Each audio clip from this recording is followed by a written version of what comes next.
आज घरे आम रेस्टोरेंट परी सोयाबीन चिली बनई नवा जहाँ ऊपर पूरा क्रिप्सी रहा सहित भितर पूरा चुसी आपण मैंने गोटे थर बनातु छोट पिला माने कि बड़ लोक समस्ते रेस्टोरेंट खाଇବା भी भूली जिबे एते स्वादिष्ट लगी थाए आपण को रुटी भात सहित खाईपारे। नमस्कार, प्रतिदिन रोसई को आपण मानकु अनेक अनेक स्वागत। आपण मानकु अनुरोध रहिला जदि चैनल रे नुआ अछंती प्लीज चैनल को सब्सक्राइब करनेबे ता सहित वीडियो को प्लीज गोटे लाइक करेंगे।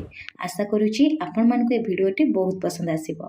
प्रथमे आम कौन करवा ना गोटे कड़ई बसैबा से अल्प किछि पानी को गरम करि नवा। पानी जेतेबेले गरम हो गोटे कप सोयाबीन दबा जस्ट 2 रु 3 मिनिट पे बॉयल करि नवा। तापरे आकु 2 रु 3 थर ठंडा पानी रे भलसे धोई नवा। धोई नहीं सारा पर मुझे भलसे सोयाबीन को कौन कर चुपुड़ी रखी। ये प्रोसेसटा को आप स्किप करेंगे, भलसे ठंडा पानी रे धोईकी आ चुपुड़ी नेबे। जदि आप डायरेक्ट ताको यूज करेंगे ना ताले सोयाबीन गोटे स्मेल आसी थाए, खाइबाई टेस्ट लगी न थाए। एबे कौन करवा मैरिनेशन करवा से आधा चामच दे दूची मैदा। जेतिक आप मैदा नेबे तार 2 गुणा कॉर्नफ्लावर नेबे, माने गोटे चामच मेथी कॉर्नफ्लावर दे दूची। ता सहित अल्प टिके हलदी गुंड दबा, स्वाद हिसाब रे लुण यूज करवा। आ अल्प टिके कलर पाई मेथी काश्मीरी चिली पाउडर यूज करुची। आपन जदि चाहिए नॉर्मल लंका गुंड मध्य दे परिबे। ता सहित आधा चामच मेथी मीट मसला यूज करिछि। टेस्ट बहुत भल आसीबो। आपन जदि स्नैक्स हिसाब रे को बनया पई चाहुथिबे ताहले बनई पारिबे, बहुत स्वादिष्ट मध्य लागि थाए एई प्रोसेस रे। एबे कोन करबा आधा चामच अदा रसुन रो छेचा देई दबा। देई सारला परे आकु भल से टिके गोळेई नबा। देखि पारुथिबे मेटी गोळेई नेछि। चलंतु छाणीबा। छाणिया पई प्रथमे मु कोन करछि ना मीडियम फ्लेम रे तेल को भल से गरम करि नेछि। तेल जेतेबेले गरम हे जिवो फ्लेम को मीडियम रखिबे, जमा भी लो करेंगे। जदि आप फ्लेम को लो कर दौरान ताहले अधिका सोयाबीन तेल सोक कर तेलिया तेलिया ही बनब। मूलरू लास्ट जाए सब बेले चेष्टा करेंगे फ्लेम को मीडियम ही रखापी। मीडियम फ्लेम रे जेतिकी सोयाबीन जगह हम प्रथमे देदेवे। दे सारापर टिके जस्ट एपट सेपट करे 2 रु 3 मिनिट कौन करेंगे ना यहीपरी छाड़ीदेवे। आ सोयाबीन छाणीपाई बेसी समय लगी न थाए, 6 रु 7 मिनिट भितर हो। गोटे 3 मिनिट छाड़ी देइतिली। 3 मिनिट पर आपण मैंने देखिपे गोटे भल ब्राउन कलर कोट आसीगला। एबे आमे कौन करिया ना सबको काढ़ी नबा। काढ़ी गोटे प्लेट रे रखी नबा। यही प्रोसेस रे मु सब सोयाबीन को प्रथमे छाणी नेबी। छाणीकी गोटे साइड रे रखी नेबी। एबे चलंतु चिली बनैबा स्टार्ट करिबा। सेथिपई प्रथमे गोटे कड़ई बसैबा। कड़ई रे 1 रु 1.5 चामच मेथी तेल देइची।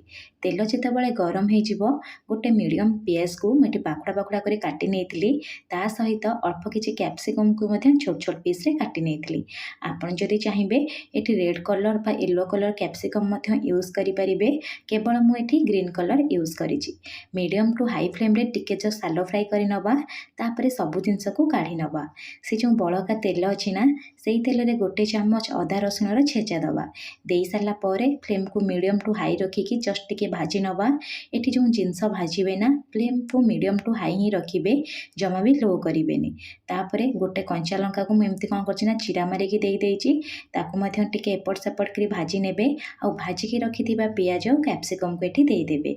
देई सारला परे रसुन सहित आकू मध्य गोटे minute medium to high flame रे भाजी नेबे। भाजी नहीं सारला परे एबे कौन करिवे सॉस सब यूज करिवे। आपन को मन पसंद रो सॉस नै परिबे। मु जेमते एठी 1 रु 1.5 चामच टमाटो केचप नेछि। ता सहित आधा चामच चिली सॉस नेछि। गोटे चामच विनेगार दे देबी। आ आधा चामच मेथी सोया सॉस यूज करिछि। एतिक सॉस नेछि। आपन जदि चाहिए रेड चिली सॉस मध्य नै परिबे। ता सहित सिजन सॉस मध्य नै परिबे। मु किंतु नॉर्मली घरे जो सॉस थाए सेही सॉस रे ही बनेइछि। प्रथमे कौन करबा ना आकु गोटे मिनिट मिसई नबा। मिसई सारला परे टिके कलरफुल देखा जिया पई बा रेस्टोरेंट परी कलर आसिया पई मोटी काश्मीरी चिली पाउडर दे दोछि। ता सहित अल्प टिके लुण दे दबा। जेहेतु आमे सोयाबीन जतले मैरिनेशन करथिले लुण मध्य यूज करथिले। आ जो सॉस सब यूज करछे ना सॉस रे मध्य लुण थाए, सेथि पई अल्प टिके एठी लुण यूज करिवे। लुण दे सारला परे आकु टिके मिसई नेबे। एबे कौन करबा टिके जस्ट ग्रेवी टाइप रो बनिया पई 5 चामच पानी रे मोटी आधा चामच कॉर्नफ्लावर को भल से मिसई नेतिली। कॉर्नफ्लावर रो स्लरी दे दबा। दे सारला परे आकु गोटे मिनिट कंटिन्यूअसली मिसईबा। देखिबे गोटे मिनिट परे एई परे टिके गाढ़ा टाइप रो हे जिवो। आपण कौन करिवे ना आकु बेसी मिसईबेनी। फ्लेम को लो करिवे। लो फ्लेम रे छाणी की रखिथिबा सोयाबीन को दे देबे। दे सारला परे कंटिन्यूअसली 1-2 मिनिट आपण कौन करेंगे ना सॉस सहित सोयाबीन को एपट सेपट कर बहुत भलसे मिसेबे। फ्लेम को लो ही रखिए। 2 मिनिट पर आपण मैंने देखिपे केते सुंदर पूरा कलर आसी ऊपर पूरा क्रिप्सी रही है। एमती ना जे ऊपर पूरा नरम हो ऊपर पूरा क्रिप्सी ही भितर पूरा जूसी टाइप बनब। एबे फ्लेम को ऑफ करदे अल्प टिके काटिक धनिया पत्र देदबा। धनिया पत्र दे सारा पर आपको टिके एपट सेपट कर मिसई नबा। एबे हमर रेस्टोरेंट स्टाइल रे सोया चिली पूरा बनिकी रेडी सरलाणी। आपण आपको गोटे थर ट्राए करंतु। मो सहित कमेंट सेक्शन रे शेयर करंतु। पुणी देखा नेक्स्ट वीडियो रे। रहिली धन्यवाद।